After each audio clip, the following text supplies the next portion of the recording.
আপনাকে ধন্যবাদ। দর্শক শ্রোতাদেরকে ধন্যবাদ। যে কোনো মৃত্যুই বেদনার, তবে কিছু মৃত্যু আছে যেগুলো সমাজ এবং চারিপাশে এক ধরনের গভীর ক্ষত তৈরি করে, কতগুলো ভাবনারও উদ্রেক করে। বিবুধার মৃত্যুর আগে যে চিঠিটা ছাপা হয়েছে আমরা মিডিয়াতে দেখেছি, তার ভেতরে অনেকগুলো প্রশ্ন আছে, কিছু কিছু প্রশ্নের উত্তরও আছে। আমাদের সমাজে তিনটা কাজ আমরা খুব বেশি করি। প্রথমত, আমরা সন্দেহ করতে পছন্দ করি।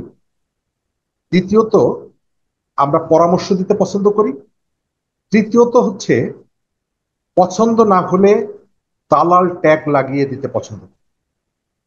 বিভুধা কিভাবে মারা গেছেন এটা নিয়ে এক ধরনের সন্দেহ তৈরি হচ্ছে। তবে আমি, আমার পর্যবেক্ষণ, তিনি তার লেখার শেষ লাইনে যেটা বলেছেন, সারা জীবন প্রায় 40-50 বছর ধরে যিনি লিখছেন, তিনি একটা লেখার শেষে যে লাইনটা বলেছেন, এটাই সম্ভবত আমার শেষ লেখা। তো এর ভেতর থেকে তার মৃত্যু সম্পর্কে আমার কাছে একটা মেসেজ এসেছে। বিভুদার রাজনৈতিক কারণে আমার সাথে দীর্ঘদিনের সম্পর্ক, তবে তার এই মৃত্যুটা আমাদের কাঙ্ক্ষিত ছিল না, কাঙ্ক্ষিত না। অন্য কারোই এইভাবে মৃত্যু আমাদের কাঙ্ক্ষিত। তবে আপনারা যারা গণমাধ্যমে কাজ করেন, বুকের ভেতরে পাথর চাপা দিয়ে অনেক সময় কাজ করতে হয়। এটি শুধু আর্থিক সচ্ছলতা বা সক্ষমতার বিষয় না। আপনি যে চিন্তাকে ধারণ করেন, যে হাউজে কাজ করছেন, সেখানে সেই চিন্তার রিফ্লেকশনটা আপনি না ঘটাতে পারলেও আপনার বেতন যাই দিক না কেন, একজন পেশাদার সাংবাদিকের জীবনে এটা আমার ধারণা খুবই বেদনাদায়ক।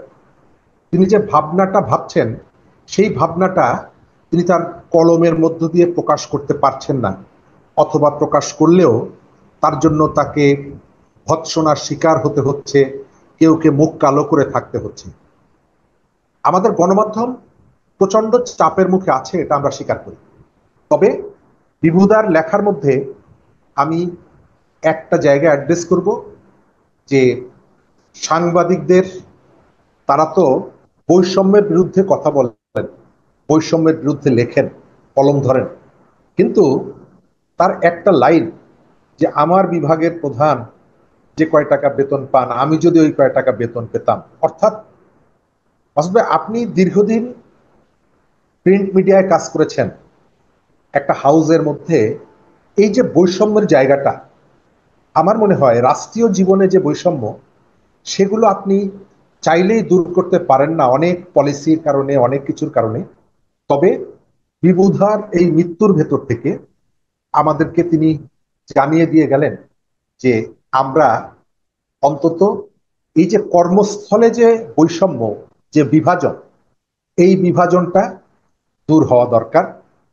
আহ, আপনি দেখেছেন এর মধ্যে যে রাজনীতিতে আগামী নির্বাচনের আগে শর্ত হিসেবে যে সমস্ত সংস্কারের কথা বলা হয়েছিল, সেই সংস্কারের মধ্যে একটা বিষয় জুলাই সনদ নিয়ে বেশ বিতর্ক হচ্ছে। এনসিপি একটা দৃঢ় অবস্থানে আছে, আবার জুলাই সনদের নিয়ে জামাতে ইসলামী তারাও একটা প্রসঙ্গ তুলছে, এটা কিভাবে কি করতে হবে। এবং বিএনপি বলছে যে এটাকে কোনোভাবেই, এর দুটো প্রসঙ্গ নিয়ে তারা তো খুব স্পষ্টভাবে প্রতিবাদ করছে যে একটা, এটাকে মানে সংবিধানের উপরে স্থান দেওয়া যাবে না, অথবা এটাকে নিয়ে কোনো মানে আদালতে প্রশ্ন না করার যে মানে শর্ত, সেটাও তারা মানতে রাজি হচ্ছে না। তো এই সব মিলিয়ে জুলাই সনদের ভবিষ্যৎ নিয়ে আপনি আপনি কি ভাবছেন? প্রথমত আমি আমার ওপিনিয়নটা দিই, একটা দেশের সংবিধানের থেকে বড় কোনো কিছু হতে পারে না। যারা জুলাই সনদকে সংবিধানের উপরে স্থান দিতে চান, তাদের মধ্যে একটা খারাপ মতলব আছে। আমরা গত জুলাইয়ের পর থেকে দেখতে পাচ্ছি জুলাইয়ের স্পিরিটটাকে ভিন্ন দিকে নিয়ে যাওয়া, এবং স্পষ্ট করে দেখতে পাচ্ছি মুক্তিযুদ্ধের কাউন্টার হিসাবে এটিকে প্রতিষ্ঠা করার একটা চেষ্টা আছে। আমরা এই বিষয়ে যেই অবস্থান নিক, যারা মুক্তিযুদ্ধকে ছোট করতে চাইবেন আমরা তাদের বিপক্ষে। আমরা জুলাইয়ের একটা ঘোষণা দরকার, এটাকে স্বীকার করি, অস্বীকার করা যাবে না। জুলাই আমাদের রাজনীতিতে, আমাদের জীবনে, রাষ্ট্রীয় জীবনে একটা বিরাট প্রভাব তৈরি করেছে, তাৎপর্য তৈরি করেছে, এবং জুলাইয়ের আলোয় আমাদেরকে এগিয়ে যেতে হবে। কিন্তু কোনোভাবেই বাংলাদেশের সৃষ্টি মহান মুক্তিযুদ্ধের প্যারালাল অথবা তার প্রতিদ্বন্দ্বী এটিকে তৈরি করা যাবে না। এনসিপির যেটি বলেছেন, এনসিপি এখন পর্যন্ত নিবন্ধন পায়নি, অনিবন্ধিত একটি দল। কিন্তু দেখা যাচ্ছে এনসিপি চাইছে তারা যেভাবে বলবে সমস্ত রাজনৈতিক দলগুলো তাদের কথা অনুযায়ী চলতে হবে। আপনার খেয়াল রাখা দরকার, এনসিপি কিন্তু 1 বছর আগে, গত বছরের জুলাই মাসে তার যে আবেদন ছিল যে এই শিক্ষার্থীদের, সেই আবেদনটা এখন নেই। রাজনৈতিক দল গঠনের প্রক্রিয়ার ভেতর থেকে তাকে প্রতিযোগিতা এবং প্রতিদ্বন্দ্বিতা করতে হবে অন্যান্য রাজনৈতিক দলগুলোর সঙ্গে। সে আমাদের যে স্নেহের জায়গায় ছিল, ভালোবাসার জায়গায় ছিল, শ্রদ্ধার জায়গায় ছিল, এখন সেই শ্রদ্ধাটা পাবে না এই কারণে যে সে একটা নির্দিষ্ট মতাদর্শ নিয়ে রাজনীতির মাঠে প্রতিযোগিতা করতে এসেছে। সুতরাং তাকে প্রতিযোগিতায় টিকতে হবে, প্রতিযোগিতা করতে হবে। কিন্তু দেখা যাচ্ছে তারা যেভাবে হুমকি দিচ্ছে, জুলাই অনুযায়ী নির্বাচন না হলে সেই নির্বাচনে আমরা অংশগ্রহণ করব না, আমার ধারণা তাদেরকে নিবন্ধন দেওয়া হবে। কিন্তু তাদের যে শক্তি, সামর্থ্য, জনসমর্থন, সেখানে তারা নির্বাচনে অংশগ্রহণ না করলে নির্বাচনের ফলাফলে যে খুব বেশি প্রভাব পড়বে আমি এটি মনে করি না। তবে গণঅভ্যুত্থানের মেইন স্টেক হোল্ডারদের একটা অংশ হিসাবে আমরা অবশ্যই চাই তারা নির্বাচনে অংশগ্রহণ করুক। নির্বাচনকে বিলম্বিত করা অথবা এটিকে কতগুলো চ্যালেঞ্জের মুখে ফেলে দেওয়ার একটা প্রবণতা আছে। জামাতের পক্ষ থেকেও বলা হচ্ছে যে আমরাও এই অবস্থা হলে নির্বাচনে অংশগ্রহণ করব না, কি পিআর লাগবে। আচ্ছা, বিএনপি যদি বলে যে পিআর দিলে আমরা নির্বাচনে যাব না, তাহলে সংকটটা আরো ঘনীভূত হবে। হুম। আমরা আশা করি বিএনপি বড় দল হিসাবে এই ভূমিকাটা বিএনপি নেবে না, কারণ তার একটা রেসপন্সিবিলিটি আছে। আমরা এই যে অনড় অবস্থা, এই অনড় অবস্থা আমরা যেতে চাই না, এবং জি। এটি না হলে সেটি, সেটি না হলে এটি না করে জুলাইকে ধারণ করে যতটুকু একমত হওয়া যায় ওই পয়েন্টে ডক্টর মোহাম্মদ ইউনূস কিন্তু বলেছিলেন যে সবাই সব বিষয়ে একমত হবেন না, যতগুলো জায়গায় একমত হওয়া যায় সেগুলোকে ধরে আমরা সামনের দিকে যাব। নির্বাচন ও ম্যানিফেস্টোতে আপনি দেওয়ার সুযোগ আছে যে আমাকে যদি নির্বাচিত করেন তাহলে এই কাজগুলো আমি করব। কিন্তু এনসিপি এবং জামাতের ভিতরে একটি প্রবণতা দেখা যাচ্ছে, নির্বাচনের আগেই তারা সবকিছুই শেষ করে ফেলতে চায়। যারা জি, ক্ষমতায় যাবে বুঝতে বলছে পেরেছি। দুটো হ্যাঁ। পক্ষই, হুম, তাদের হুম। এই মনোভাবটা কেন আমার কাছে সন্দেহ হয়। আমরা জুলাইয়ের অভ্যুত্থানে যারা সামনের কাতারে ছিলেন, অংশ নিয়েছেন, তারা কেউ ভবিষ্যতে কোনো রাজনৈতিক নিপীড়নের শিকার হন, আমরা এটি চাই না। আপনি যদি জনগণের মতামত ওন করেন, সংবিধানের বাধ্যবাধকতা দিয়ে না, আপনার আপনাকে নিরাপত্তা দেবে জনগণ। আমরা এই ধরনের একটা অনড় অবস্থায় বাংলাদেশের নির্বাচনটা চলে যাক, এটা আমরা চাই না। নির্বাচন নিয়ে একটা বিতর্ক কিন্তু ইদানিং খুব শোনা যাচ্ছে। যদিও ডক্টর ইউনূস নিজে বলেছেন যে ফেব্রুয়ারিতে নির্বাচন হবে, তবুও যেন মানুষ তার উপর আস্থা রাখতে পারছে না। এই অনাস্থাটা কেন? আবার পাশাপাশি নির্বাচন কমিশন তারা কি করবে সেটাও বুঝতে পারছি না। কারণ আজকে যদিও দেখলাম নির্বাচন কমিশন বেশ দৃঢ় অবস্থান নেওয়ার চেষ্টা করছে, মুখে বলছে তার উপর যদি সরকার তার মতো করে চায় তাহলে উনি পদত্যাগ করবেন। তো এটাই বা বলার দরকার পড়ছে কেন? গতকালকে ইসি এবং ভিসি দুজনে, দুটো ঢাকা ইউনিভার্সিটি, তারা রহস্যজনক দুটো বক্তব্য দিয়ে রাজনীতির মাঠকে হঠাৎ করে উত্তপ্ত করে। সরকারকে মানুষ বিশ্বাস করছে না, তার কারণ হলো সরকার প্রচুর ধোঁকাবাজি করেছে এই 1 বছর। আমরা তাদের কাছে যে ধরনের স্বচ্ছতা আশা করেছিলাম সেই স্বচ্ছতা আমরা দেখতে পাচ্ছি।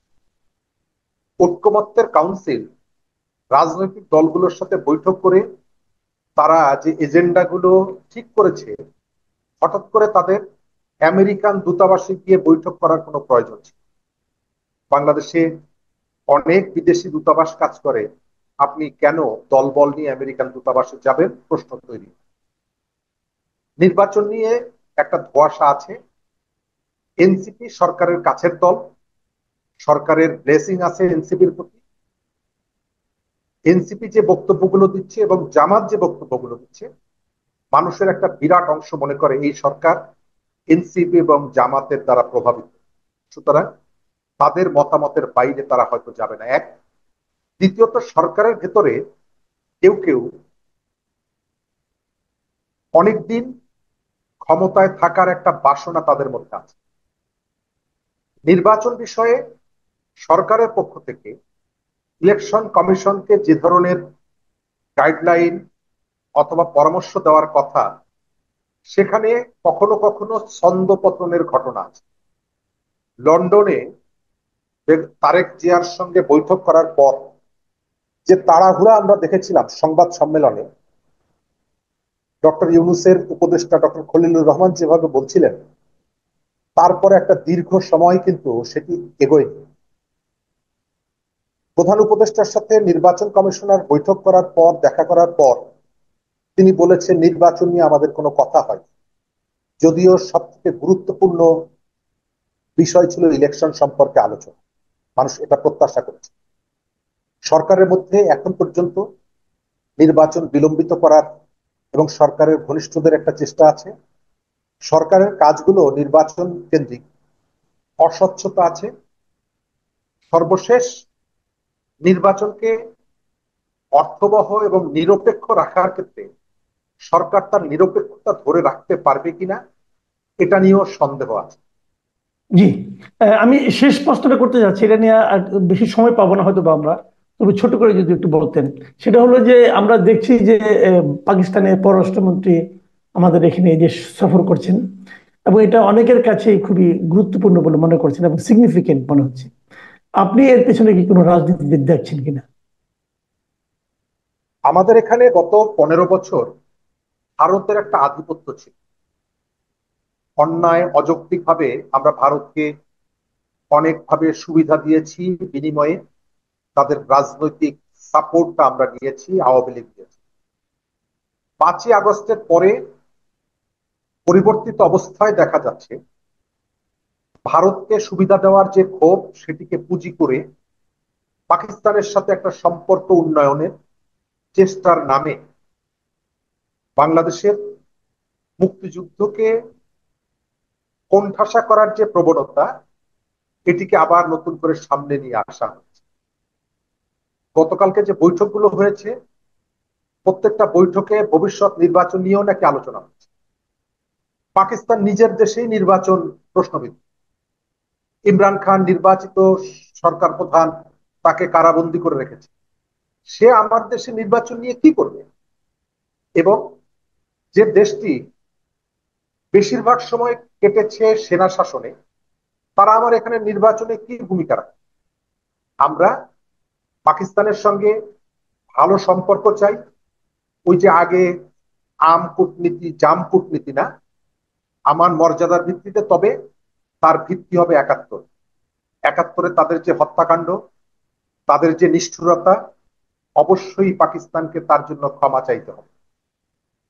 71 ইস্যুটাকে সরকার অথবা যে রাজনৈতিক দলগুলো কার্পেটের নিচে চাপা দিয়ে রেখে পাকিস্তানের সাথে সম্পর্ক উন্নয়ন করার কথা বলছেন, তারা ভুল করছেন।